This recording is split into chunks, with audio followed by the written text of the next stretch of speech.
कभी भी गिलास में पानी ना पिएं। जानिए लोटे और गिलास के पानी में अंतर।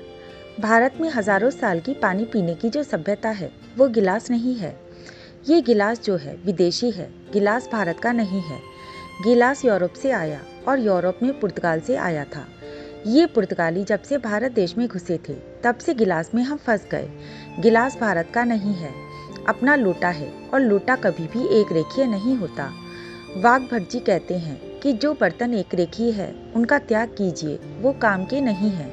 इसीलिए गिलास का पानी पीना अच्छा नहीं माना जाता, लोटे का पानी पीना अच्छा माना जाता है। आज अपनी इस वीडियो में मैं गिलास और लोटे के पानी में अंतर बताऊंगी। फर्क सीधा सा है।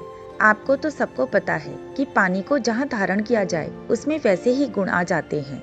पानी के अपने कोई गुण नहीं है, जिसमें डाल दो उसी के गुण आ जाते हैं। दही में मिला दो तो छाछ बन गया, तो वो दही के गुण ले लेगा। दूध में मिलाया तो दूध का गुण। लोटे में पानी अगर रखा तो बर्तन का गुण आएगा। अब लोटा गोल है तो वो उसी का गुण धारण कर लेगा। और अगर थोड़ा भी गणित आप समझते हैं तो हर गोल चीज का सरफेस टेंशन कम रहता है, क्योंकि सरफेस एरिया कम होता है तो सरफेस टेंशन कम होगा। और स्वास्थ्य की दृष्टि से कम सरफेस टेंशन वाली चीज ही आपके लिए लाभदायक है। अगर ज्यादा सरफेस टेंशन वाली चीज आप पिएंगे तो बहुत तकलीफ देने वाला है, क्योंकि उसमें शरीर को तकलीफ देने वाला एक्स्ट्रा प्रेशर आ जाता है। गिलास के पानी और लोटे के पानी में जमीन आसमान का अंतर है। इसी तरह कुएं का पानी, कुआं गोल है इसीलिए सबसे अच्छा है। आपने थोड़े समय पहले देखा होगा कि सभी साधु संत कुएं का ही पानी पीते हैं। ना मिले तो प्यास सहन कर जाते हैं, जहाँ मिलेगा वहीं पिएंगे। वो कुएं का पानी इसलिए पीते हैं क्योंकि कुआं गोल है और उसका सरफेस एरिया कम है, सरफेस टेंशन कम है। और साधु संत अपने साथ जो केतली की तरह पानी पीने के लिए रखते हैं वो भी लोटे की तरह ही आकार वाली होती है। सरफेस टेंशन कम होने से पानी का एक गुण लंबे समय तक जीवित रहता है। पानी का सबसे बड़ा गुण है सफाई करना। अब वो गुण कैसे काम करता है वो आपको बताती हूँ। आपकी बड़ी आंत है और छोटी आंत है। आप जानते हैं कि उसमें मेम्ब्रेन है और कचरा उसी में जाके फंसता है। पेट की सफाई के लिए इसको बाहर लाना पड़ता है। ये तभी संभव है जब हम कम सरफेस टेंशन वाला पानी पिएं। अगर ज्यादा सरफेस टेंशन वाला पानी है तो ये कचरा बाहर नहीं आएगा, मेम्ब्रेन में ही फंसा रह जाता है। दूसरे तरीके से समझें, आप एक एक्सपेरिमेंट कीजिए। थोड़ा सा दूध लें और उसे चेहरे पर लगाइए। 5 मिनट बाद रुई से पोंछिए तो वो रुई काली हो जाएगी। स्किन के अंदर का कचरा और गंदगी बाहर आ जाएगी। इसे दूध बाहर लेकर आया। अब आप पूछेंगे कि दूध कैसे बाहर लाया, तो आपको बता दूं कि दूध का सरफेस टेंशन सभी वस्तुओं से कम है।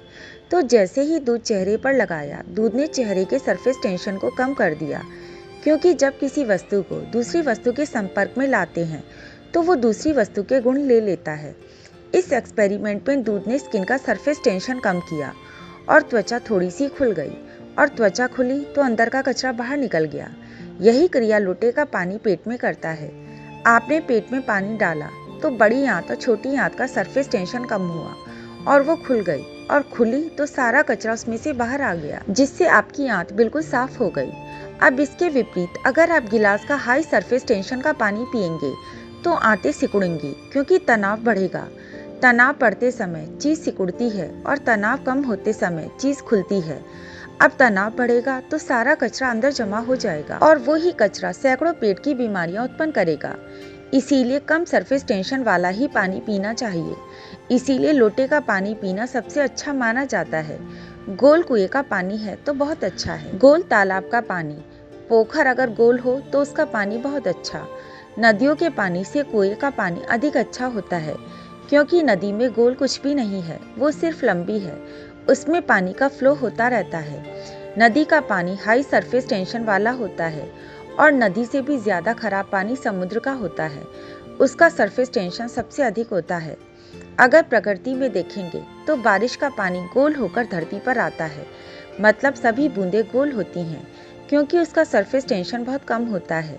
तो गिलास की बजाय पानी लोटे में पिएं, लोटे ही घर में लाएं, गिलास का प्रयोग बंद कर दें। तो वाघ भट्ट जी की बात मानिए और लोटे वापस लाइए। ये पोस्ट मैंने कुछ समय पहले पढ़ी थी तो मुझे बहुत अच्छी लगी, तो मैंने सोचा आप लोगों के साथ शेयर करूं। अगर पसंद आए तो प्लीज़ लाइक और शेयर करिएगा, और आगे ऐसी ही ज्ञानवर्धक जानकारी के लिए चैनल को सब्सक्राइब करिएगा।